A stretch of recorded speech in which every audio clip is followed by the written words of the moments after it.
Hey everybody, today we're going to do something a little bit different. We're going to look at self-management and self-care. We're going to focus on how us as parents and caretakers can better support ourselves in order to better support our kids. How many times over the last 2 weeks or 3 weeks since we've been in quarantine, since we've been stuck in social distancing, have you said, oh my goodness, I'm overwhelmed and I just need a break.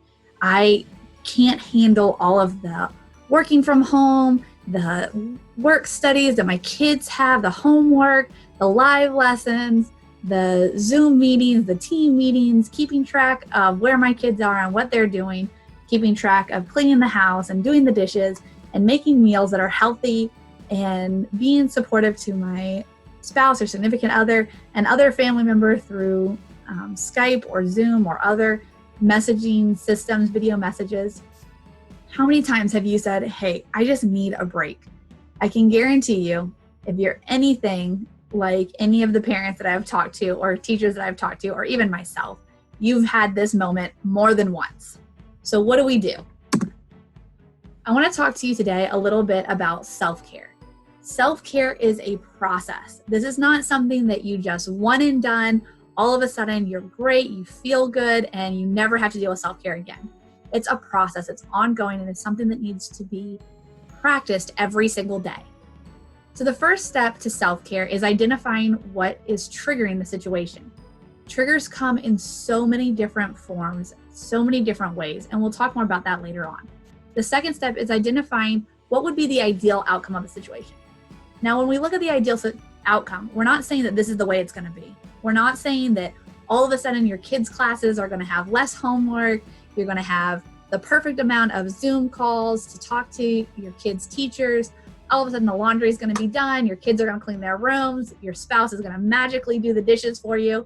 No, that's not what we're saying. We're saying let's find that ideal outcome and then schedule it back a little bit, squeeze it back to say what's reality? What can we get close to that ideal outcome, making compromises along the way? So that's step 3, identifying what small steps you can make towards reaching that ideal in the moment that you're in. Then you're going to repeat that process as needed. I always encourage people, write out your plan of action when you can. So let's be proactive, not reactive. If I know my kid is going to have 6 phone video chats this week with their teachers, then I want to be proactive in saying, okay, how do I schedule those so that we have a less stressful morning leading up to that video chat? Or if I know that there's a test coming, how do I help my kid to be mindful of that prior? How can I schedule breaks for myself in there? Maybe a trip to Target to pick up bread, or maybe a walk around the house, or maybe just knowing that I have a stressful day coming up, so I'm going to take a longer bath tonight to relax. What are the things that you can proactively do to reach that ideal outcome before the situation even happens? Some of the triggers that might happen along the way are siblings fighting, feeling pressure with time constraints, meetings, whether they're your kids' meetings or your own meetings, not feeling supported, spouses having a dismissive attitudes towards you or a situation, loud noises. We are all receiving sensory input at all times, whether it's through our auditory, through our ears, our eyes, our touch, our 5 senses are constantly triggering. So being aware of what we're inputting in our senses, maybe the temperature in a specific room is a trigger for you. Sometimes something that happens at work that carries over into your interactions with your kids, issues with technology. Now that everything is in an online format, that can be very frustrating, especially when there are technical difficulties. Personal expectations on our children. We all have expectations on ourselves and on our children, and when those expectations aren't met, it can cause a lot of anxiety or stress, a lot of big emotions. Perceptions of teachers and the situations in the school.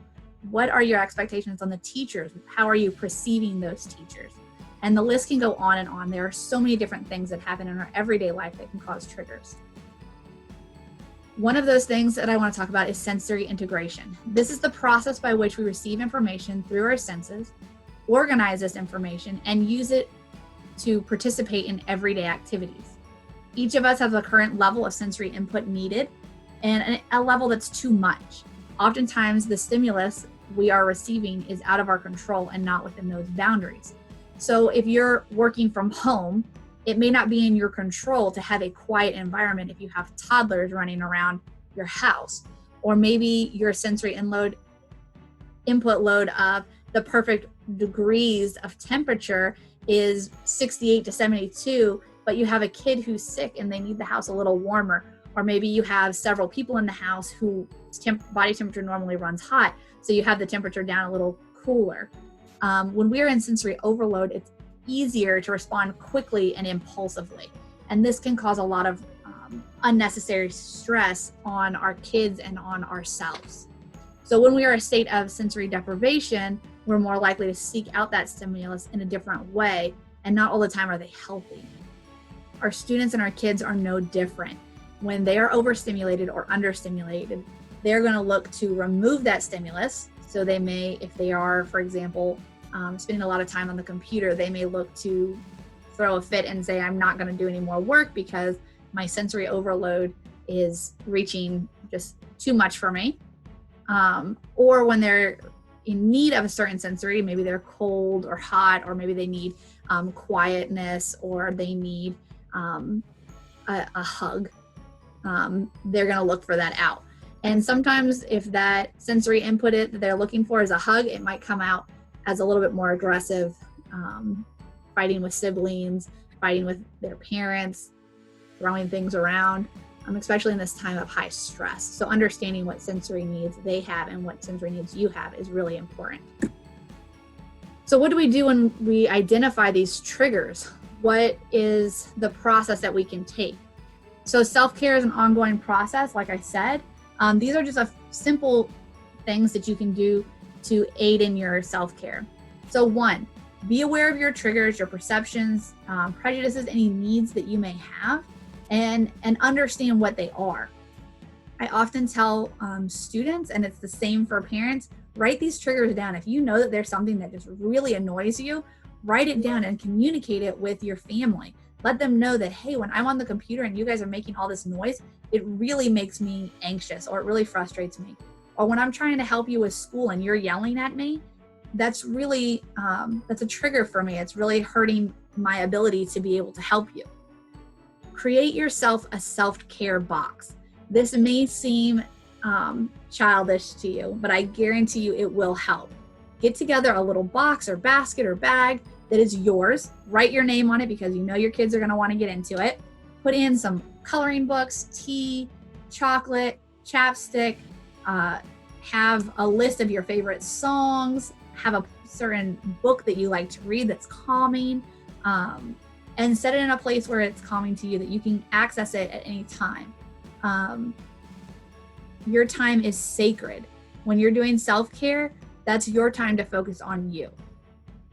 I always encourage people to start their day with self-care. No matter what your routine is, whether it's waking up to a crying baby at 3 a.m. or it's sleeping until 10, start your day with self-care. Take a moment before you get up out of bed, take a deep breath, put your feet on the floor, press down into the floor, take another deep breath, and mentally prepare yourself for what the day may bring, both negative and positive. And then try to choose one positive thing that you're going to focus on for the whole day. Maybe that positive thing is, today's Thursday. That means there's only one more day of school and then we get to take a break. Maybe the positive thing is, I know that this weekend I've scheduled time for my family and I to go for a walk that's longer than what we usually do. Focus on something positive. Step 5 will be in the moment. When your kids are going crazy, when you're stressed out, when you're all triggered, when everything just seems to be going the wrong way, stop whatever you are doing. If it is a live Zoom call, if it is homework, if it is your work session, if it is a conference call, stop for just a moment. Take some deep breaths together. Use some calming techniques together and say, okay, you know what? We each need to take a break, 5 minutes, 3 minutes, do some deep breathing, listen to some calming music, and regroup after that time is over. Number 6, set your mornings with self-care as soon as you get up. Again, having your kids set up self-care is important too. Before they start school, make sure that they take some deep breaths, make sure that they are focused, that they have a positive attitude. Try and find one positive thing that you can encourage them with. For example, maybe if we get all of our schoolwork done, then we'll have time to play a game as a family. Or maybe they get to choose what's for dinner that night. Simple things that can be a reward for them to look forward to. And then the last thing is create an environment of calm. If it is at all possible, prior to your kids starting school, prior to you starting work, prior to your day really getting intense, find a way to soften the lights. Maybe you have, instead of turning on your overhead light, maybe you have some lamps that you can turn on. Put on soft music. There's a lot of great free music out there that is instrumental. Use a diffuser or candles to make a good smell in your house. Prepare the area in your house that you're going to be working in a calm way for those moments of high intensity, those moments of stress. So take a few minutes before we end this video and let's talk about making a self-care plan. So what does that look like? A self-care plan has 3 different domains: mental, physical, and emotional. In your physical domain for self-care, it may be get active, eat a healthy meal, do a skincare routine, have time to exercise or to stretch in the mornings. Your emotional well-being can look something like what you see on the screen. I feel overwhelmed, so I'm going to take a break. I feel stressed, so I'm focused on relaxation. And your mental health and your mental self-care plan is what you're doing every day to help you maintain that cognitive mental focus. So maybe you're reading or learning more. Maybe you're talking to friends to stay mentally alert. Maybe you're venting to your spouse about all the things that you're overwhelmed about.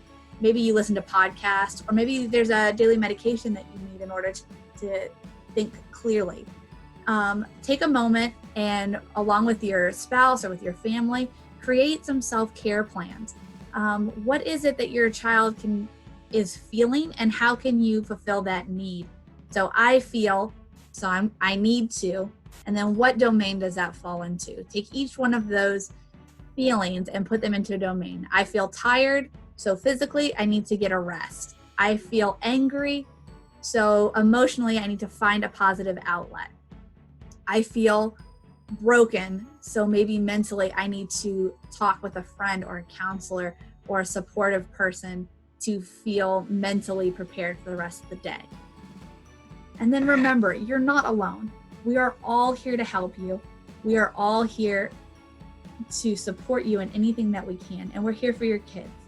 Don't try to carry this burden by yourself. I'm Lindsay Flores. If you need anything, please do not hesitate to reach out to me. I'm always available to talk and help walk you through some of these techniques that may help your kids. So take a deep breath. You've got this. And remember, we're in this together.